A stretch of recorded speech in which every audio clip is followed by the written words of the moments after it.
बिस्मिल्लाहिर्रहमानिर्रहीम, अस्सलाम वालेकुम। आज का मौजू है पेट्रोल की कीमतें। यकीनन IMF से वादा किया गया है कि कीमतें बढ़ाई जाएंगी, सब्सिडीज़ ख़त्म की जाएंगी, लोगों का जीना हराम किया जाएगा और तमाम मराआत जो है वो आवाम को जो दी गई हैं वो वापस ली जाएंगी। लेकिन मेरा ये मुतालिबा है कि न सिर्फ अवामी मराआत वापस ना ली जाए, बल्कि जो सरकारी मुलाजिमीन को जो मराआत हासिल हैं वो भी वापस ली जाए।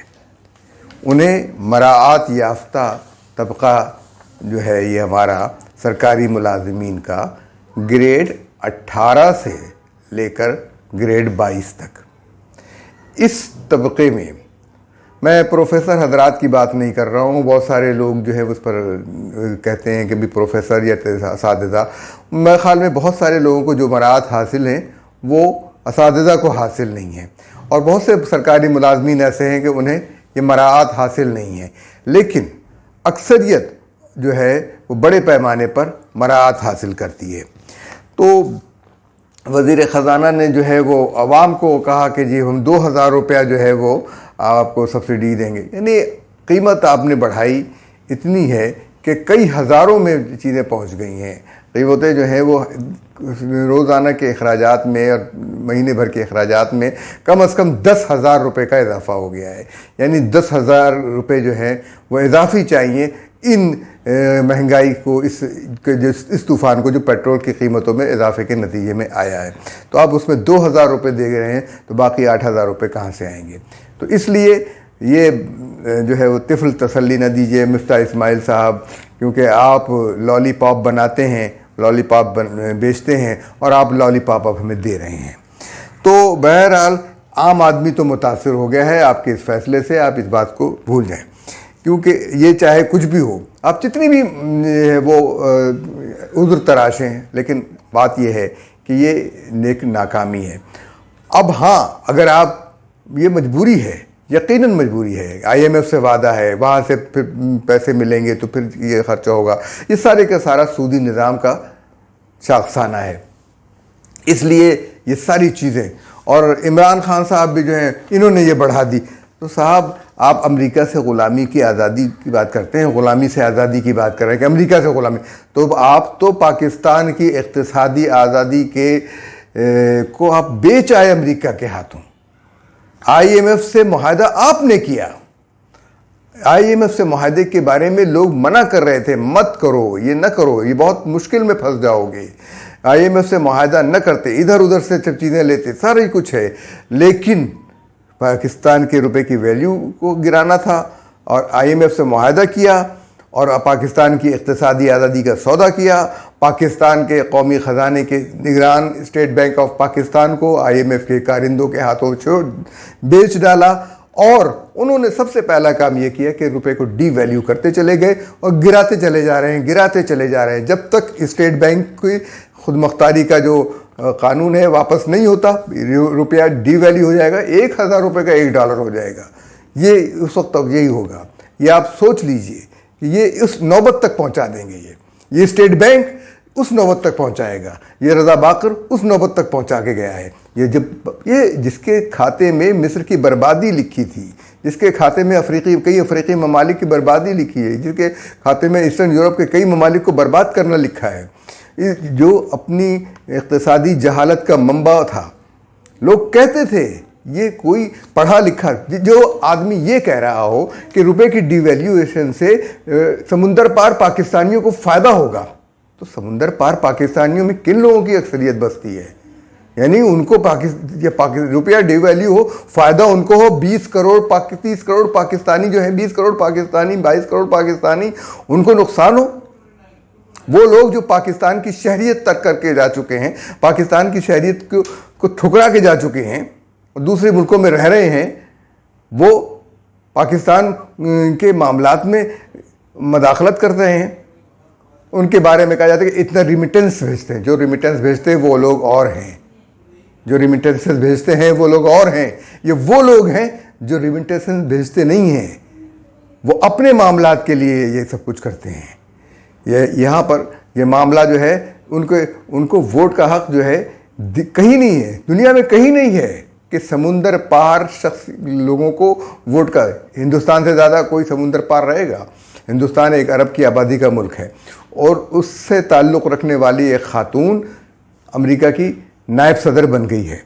वो अमेरिका के अहम ओहदों पर पहुंच गए हैं। अमेरिका को भारत का जो स्ट्रेटेजिक पार्टनर बनाने में उन भारतीयों का हाथ है जो अमेरिका में काम करते रहे, लेकिन उसके बावजूद उन्हें भारत में वोट देने का हक हासिल नहीं है। तो ये सोच बिल्कुल गलत है। हाँ, अब आ गए हम पेट्रोल के बारे में। तो पेट्रोल जो है उसके हवाले से जो है अब आपको ये सोचना पड़ेगा कि सिर्फ ये नहीं कि अवाम कुर्बानी दें, ये अफसरान भी कुर्बानी दें।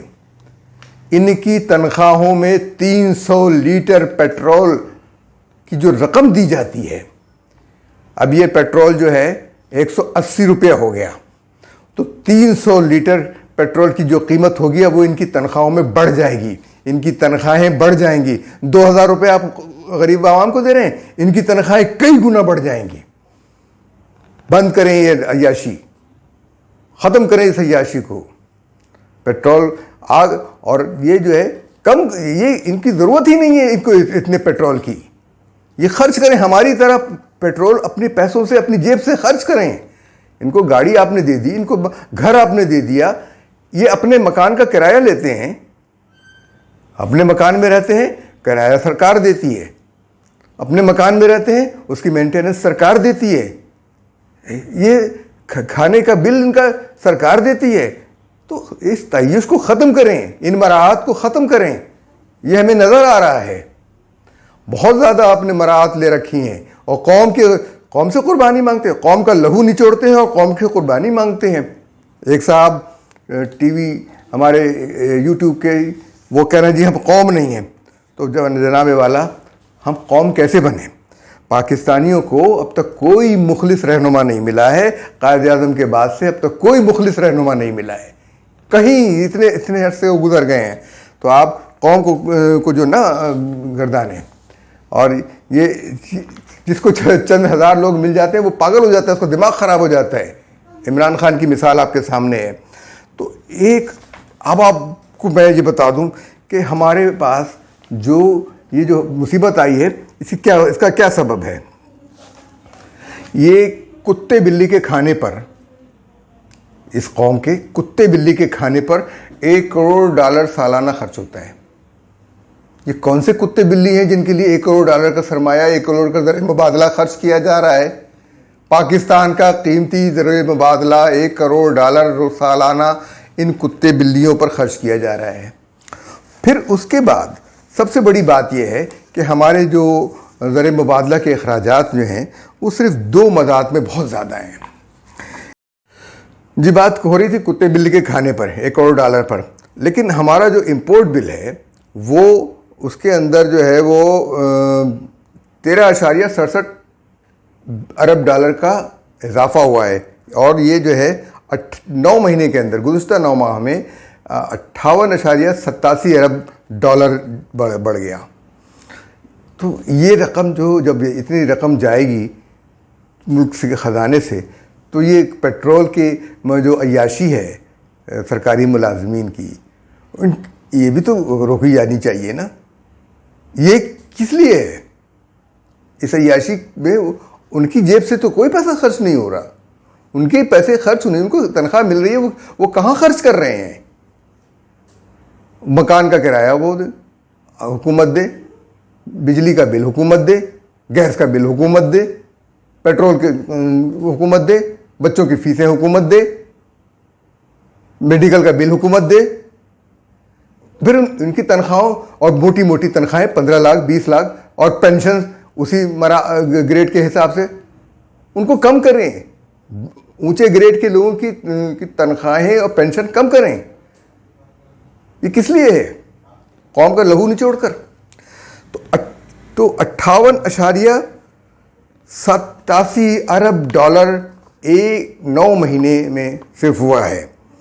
और ये जो है इस, जबकि गुज़िश्ता माली साल में जो वो था 21,